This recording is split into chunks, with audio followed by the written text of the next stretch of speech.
샬롬 반갑습니다. 기쁨의 50일 기간 5월 1일, 5월의 첫날 5월 1일 수요일 새벽 하나님께 올려드립니다. 함께 주 사랑이 나를 숨쉬게 해 찬양 부르십니다.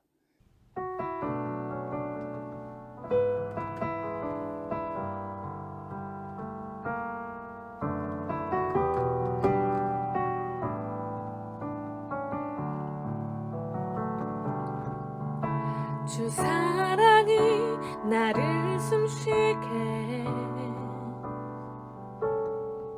세상 그 어떤 어려움 속에도 주 은혜로 나를 돌보시며 세상 끝날까지 지켜주시네. 주님만이 내 아픔 아시며 주님만이 내 맘 어루만지네. 어느 누구도 나를 향하신 주님의 사랑을 끊을 수 없네. 주님만이 내 능력이시며 주님만이 나의 구원이시네. 어느 누구도 나를 향하신 주님의 사랑을 끊을 수 없네.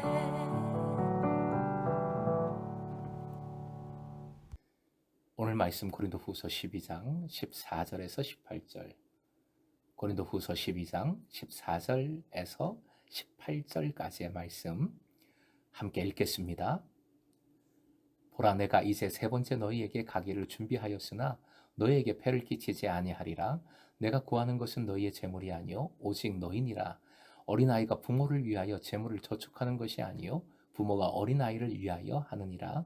내가 너희 영혼을 위하여 크게 기뻐함으로 재물을 사용하고 또 내 자신까지도 내어주리니 너희를 더욱 사랑할수록 나는 사랑을 덜 받겠느냐.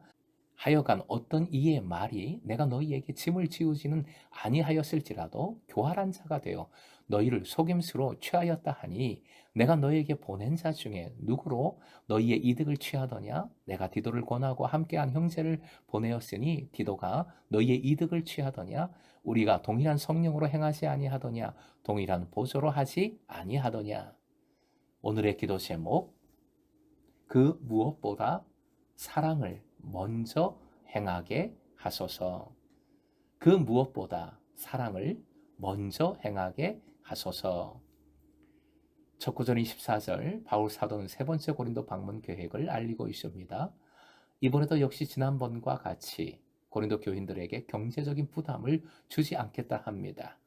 당시 문헌의 기록에 의하면 공동체는, 교회는 선교사들이 오면 그들에게 숙식을 제공하고 그들이 떠날 때에 하루의 양식과 여비를 제공했습니다. 단 순회 전도사는 3일까지 그 공동체에 머물 수 없었고 하루치의 양식 이상을 요구할 수 없었고 물론 돈의 요구도 금지되었습니다.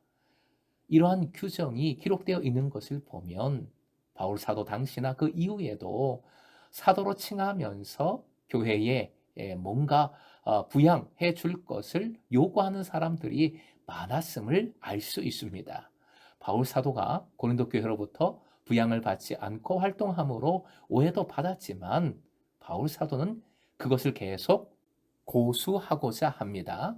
오히려 그것으로서 적대자들과의, 거짓 사도들과의 차별성을 이루고자 하는 것입니다. 14절에 중요한 바울 사도의 고백이 나옵니다. 이는 제사도의 원리요 목양의 원리입니다. 화면 보시고 함께 읽겠습니다. 내가 원하는 것은 여러분의 재물이 아니라 여러분 자신입니다.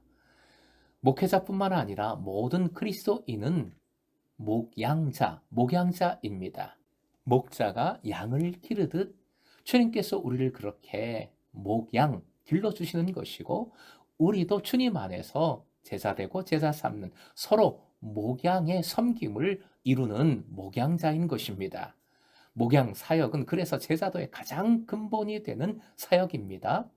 그러기에 한 사람에게, 한 영혼에게 모든 관심을 두는 것은 목양자의 기본이지요.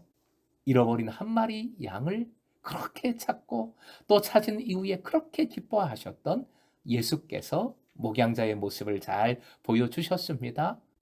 바로 그 목양의 원리로 바울 사도는 지금 오해하고 있는 이들을 향해서 나는 목양자로서 선교자로서 재물이 아니라 한 영혼에 관심을 두고 있다 강력하게 선포하고 있는 것이지요. 본절 끝 부모와 자녀 관계의 비유를 통해 바울 사도는 고린도 교인들에게 대하여 받은 자가 아니라 베푸는 자임을 밝히고 있습니다.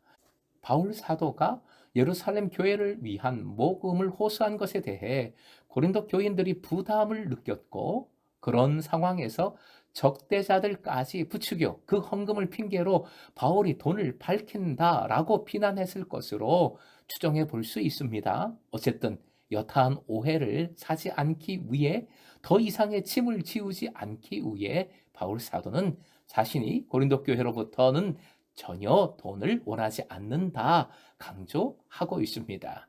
15절을 시작하면서 바울 사도는 에고라는 원어의 1인칭 대명사를 사용하고 있습니다. 이로써 자기 자신을 특별히 강조하고 있는 것입니다. 이는 바울 사도가 고린도 교인들을 사랑하기를 다른 어떤 사도들보다도 크고 간절히 사랑한다는 것을 나타내는 것입니다.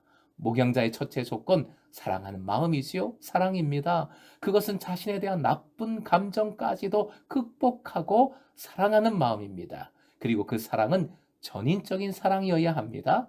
15절의 영혼이라는 표현은 한 사람의 전체, 전인을 의미합니다. 바울 사도는 바로 이런 사랑으로 고린도 교인을 품고 있습니다. 그리고 이렇게 강하게 말합니다. 화면 보시고 함께 읽겠습니다. 내가 여러분을 더 많이 사랑하면 할수록 여러분은 나를 덜 사랑하겠습니까? 바울 사도는 자신이 사랑한 만큼 사랑받지 못했습니다. 고린도 교인들에 대한 사랑이 강할수록 그들로부터 덜 사랑을 받고 있다는 느낌이 들었을 것입니다. 섭섭해질 수 있고 이런 마음이 들면 마음도 다치고 말도 하기 싫어질 겁니다. 이 관계가 제대로 될 수가 없습니다. 그러나 바울 사도는 목양자로서, 사도로서, 선교자로서 이러한 것에 굴하지 않고 오히려 간절한 마음으로 그들도 바울 사도를 사랑해 줄 것을 당당히 요구하고 있습니다. 이런 자세가 너무나도 중요합니다. 목양자로서 매우 중요한 모습입니다. 우리는 예수 그리스도 안에서 사랑하고 또 사랑받아야 합니다. 16절의 대적자들의 비난과 모함이 나옵니다. 바울 사도가 간교한 속임수로 교인들을 착취했다는 것입니다. 무슨 일을 두고 그렇게 말하였는지는 17절, 18절을 통해서 짐작할 수 있습니다. 바울 사도 자신이 스스로 손을 벌리며 경제적인 후원을 해달라고 한 일은 없습니다. 다만 디도와 또 다른 형제를 고린도 교회로 보내어 헌금을 운반하는 사역을 하게 했을 때 헌금이 부담되는 상황에서 대적자들이나 교인들로부터 그런 오해나 의심을 받았던 것으로 보입니다. 바울 사도는 특히 연보를 거둘 때에 반드시 믿을 만한 사람을 내세웠고 교회가 선출한 사람을 통하여 격리상으로 안전을 가하도록 했습니다. 재정은 지금도 같은 원리로 교회가 다루어야 하지요. 반드시 신임을 보증할 수 있도록 몇 사람이 함께 관리해야 하는 것입니다. 디도는 고린도 교회에서 구호 사업을 시작할 무렵부터 활동했고 디도는 착취하는 일이 없었다는 것을 고린도 교인들 스스로가 잘 알고 있었고 디도를 교회가 신임했습니다. 바울과 디도는 동일한 성령 안에서 동일한 방식으로 사역했습니다.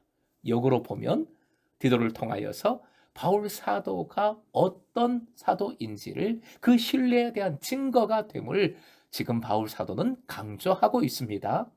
사랑하는 예배자 여러분, 그리스도인은 공동체의 사역자입니다. 사역자는 근본적으로 목양자입니다. 목양자로서 모든 그리스도인은 첫째, 그 사람에게 한 영혼의 구원과 신앙의 성숙에 가장 큰 관심을 둡니다. 둘째, 무엇보다 사랑이 가장 우선입니다. 사랑하고 또 사랑받아야 합니다. 사랑하는 이들이 사랑받을 수 있도록 해야 합니다. 오직 서로 사랑함으로 섬길 때, 오직 서로 사랑하여 섬길 때 서로 행복해지고 공동체는 바로 섭니다. 셋째, 물질적으로 정결해야 합니다. 사사로운 이득에 대한 욕심을 버려야 하는 것이지요. 그리고 버리는 것으로 끝나는 것이 아니라 드리는 것으로 나아가야 합니다. 물질을 즐거이 힘써 드리는 것이 믿음이지요. 오늘도 예수 그리스도의 마음으로 물질이 아니라 오직 영혼을 사랑하고 사랑받고 그래서 서로 성숙한 제자가 될 수 있도록 최선을 다하여 사랑하는 제자 되시길, 섬기는 제자 되시길 주님의 이름으로 축원드립니다.